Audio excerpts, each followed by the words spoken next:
Hello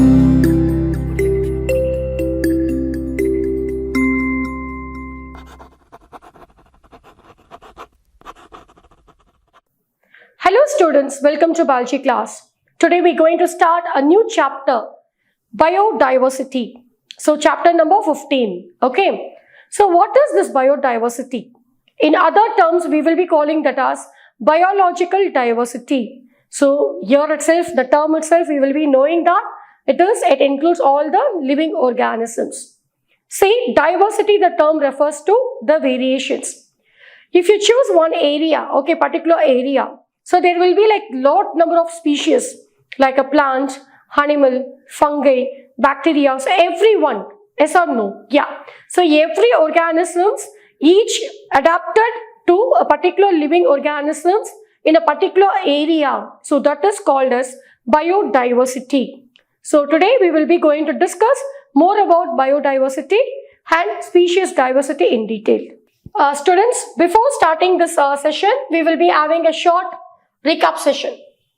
Biodiversity, the term which is given by Edward Wilson. So these biodiversity divides into the three levels. They are genetic, species and ecological. Okay, so based on the genetic, so it will be the measure or the capacity of all the genetic information which is present in the particular diversity living form. Next is species. It is the measurable species where all the species which will be particularly living together in the particular environment. And next one is ecological. Ecological is nothing but the measure which is taken from the community and the ecosystem. So all these are the three levels of biodiversity. First, we discuss about the genetic diversity in detail.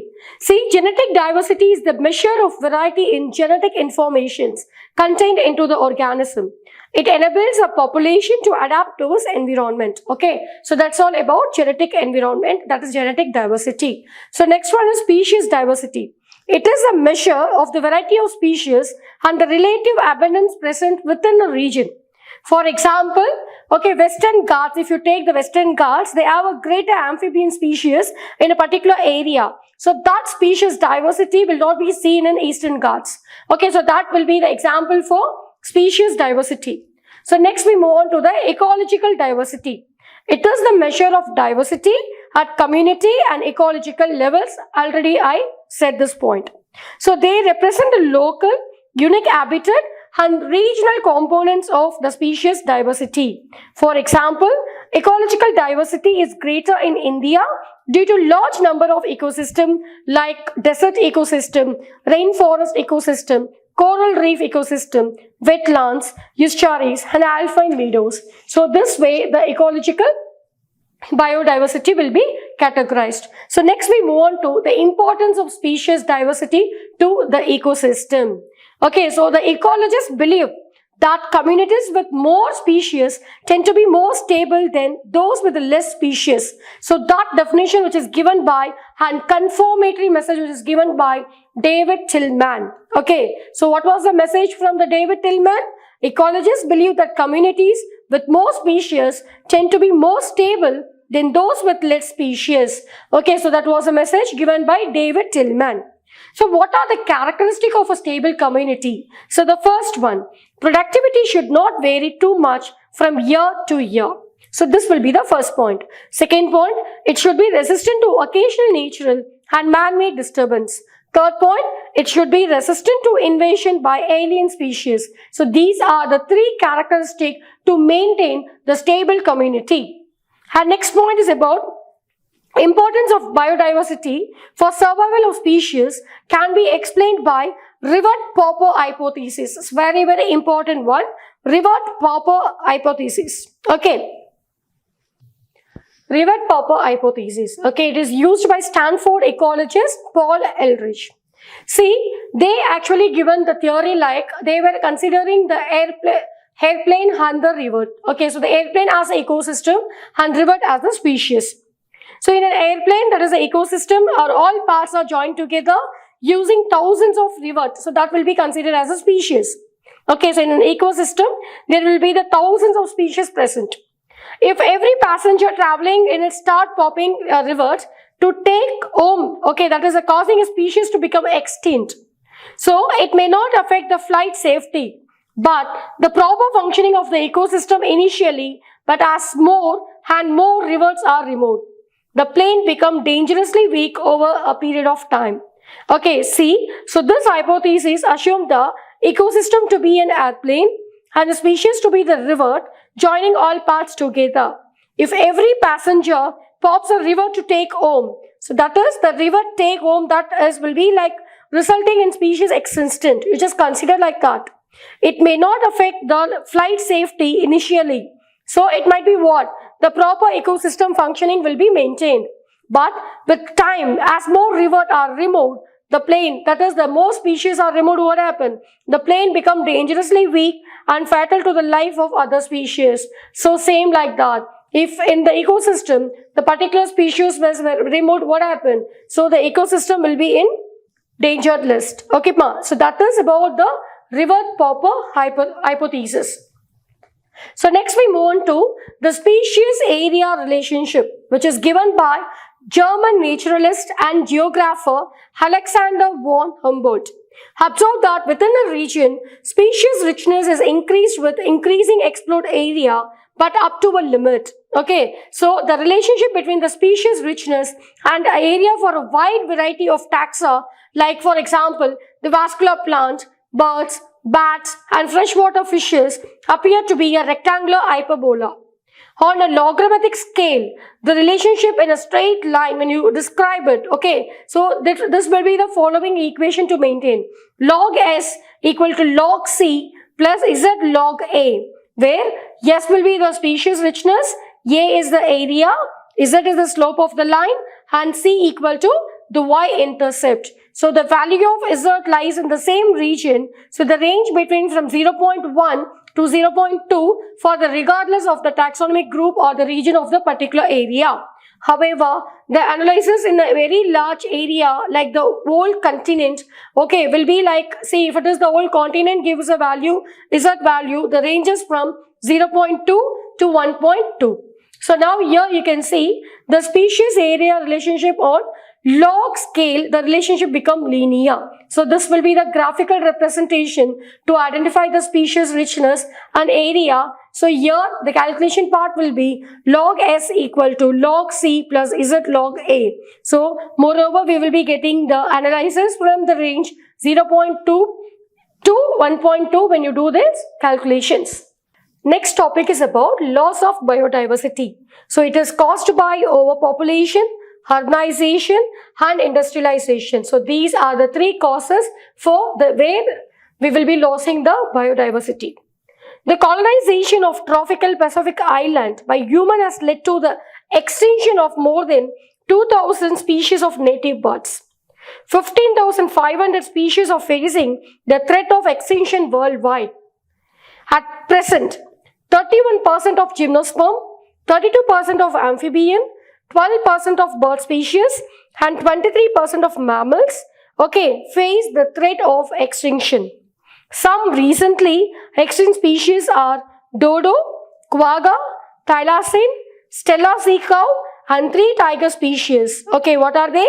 Bully, Javan and Caspian. So these are in the threat of where we loss of the biodiversity and threat where it will be going to be extincted. So these are the points. Decrease in plant production, less resistant to environmental disturbance such as drought, increased variability in ecosystem process like plant productivity, water use, pest and disease cycle. So these are the loss of biodiversity in a region may lead to. Next we're going to deal about causes of biodiversity. Okay, so what will be the causes which lead to the loss of biodiversity?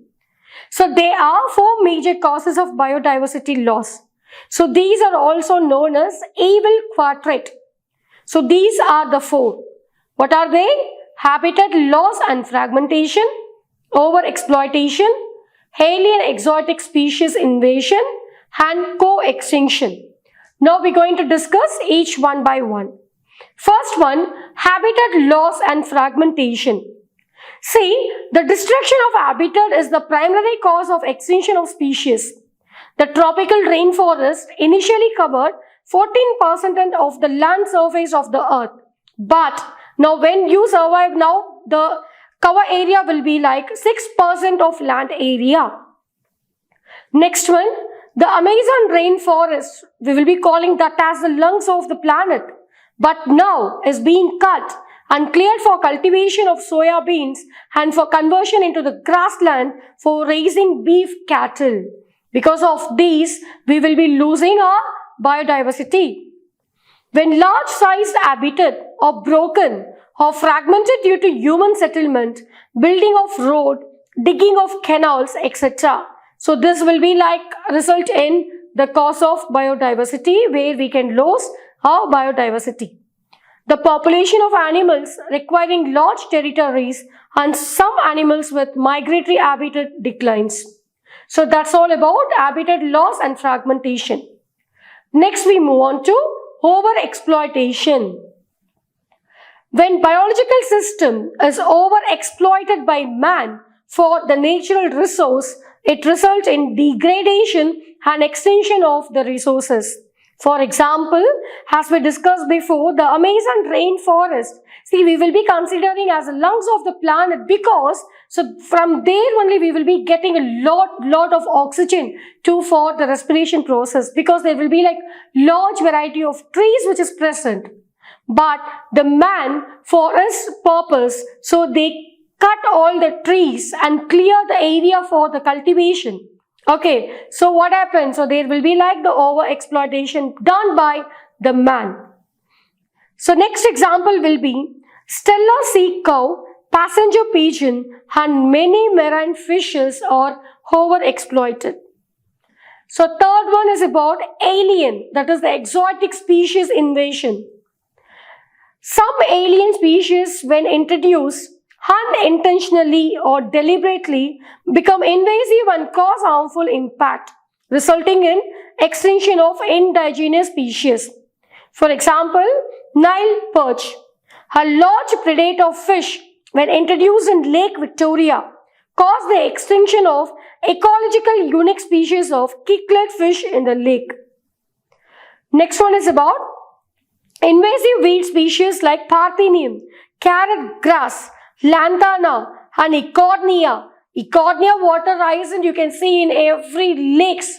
Okay, so that will be like what? Alien exotic species invasion. What happened now? This water hyacinth will be the economical and environmental damage and poses threat to our native species itself.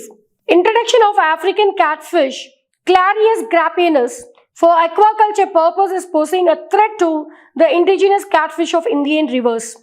Next is about the co-extinction. When a species become extinct, the plant and animal species associated within an obligatory manner also become extinct.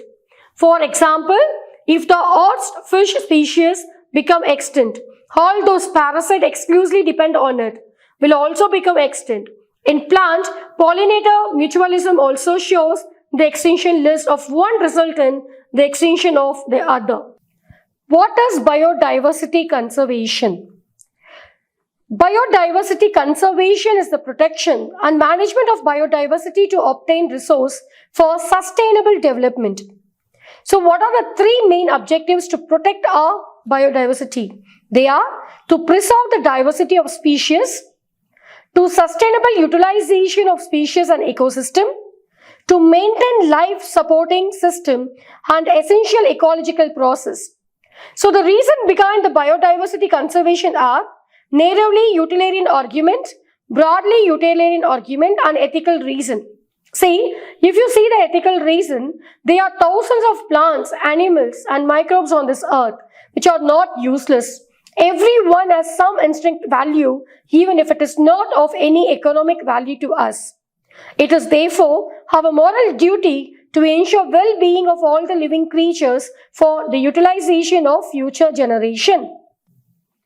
Biodiversity and the conservation method are of two types. Okay, see, the biodiversity refers to the variability of the life on earth. We know. Yes or no? Yeah.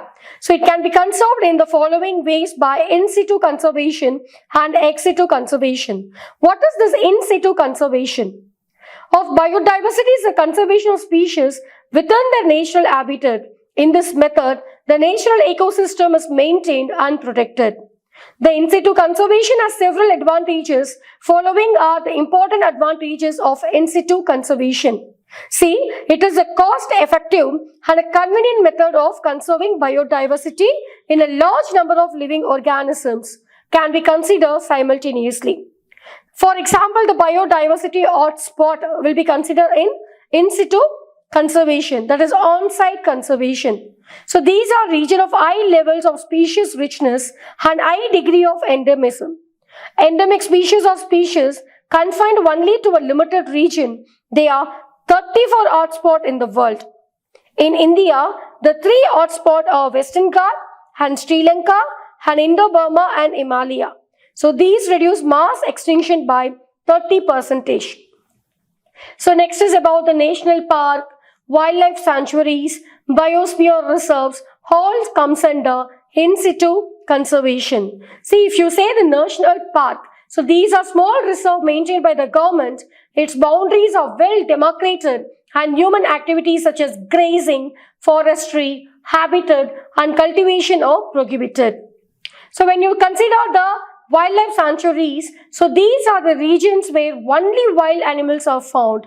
Human activities such as timber harvesting, cultivation, collection of oats and other forest products are allowed here as long as they do not interfere with the conservation project. Next one is about ex situ conservation. Ex situ conservation of biodiversity involves the breeding and maintenance of endangered species in artificial ecosystems such as zoo, nurseries, botanical garden, gene bank, etc. So there is less competition for food, water and space among the organism. This approach involves placing the threatened animals and plants in special care units for the protection. Okay, for example, the India has 35 botanical garden and 275 zoological park where animals which have become extinct in wild are maintained. By using a cryopreservation at -196 degrees Celsius, technique like sperms, egg, animal cells, tissues and embryos can also be stored in for long period in gene bank, seed bank, etc. So that's all about ex situ conservation. And next is about the Convention on Biodiversity. The Earth Summit was held in Rio de Janeiro in 1992, which called upon all nations to take appropriate measure for conservation of biodiversity and sustainable utilization of its benefit. The World Summit on Sustainable Development was held in Johannesburg, South Africa in 2002, in which 193 countries were participated and pledged to reduce the current rate of biodiversity loss at global, regional and local level by 2010. Students, in this session we discussed about biodiversity and its conservation. So here we studied about the types of biodiversity, loss of biodiversity, causes of biodiversity and how we can protect our biodiversity by made a lot of the in situ conservation and ex situ conservations. Thank you.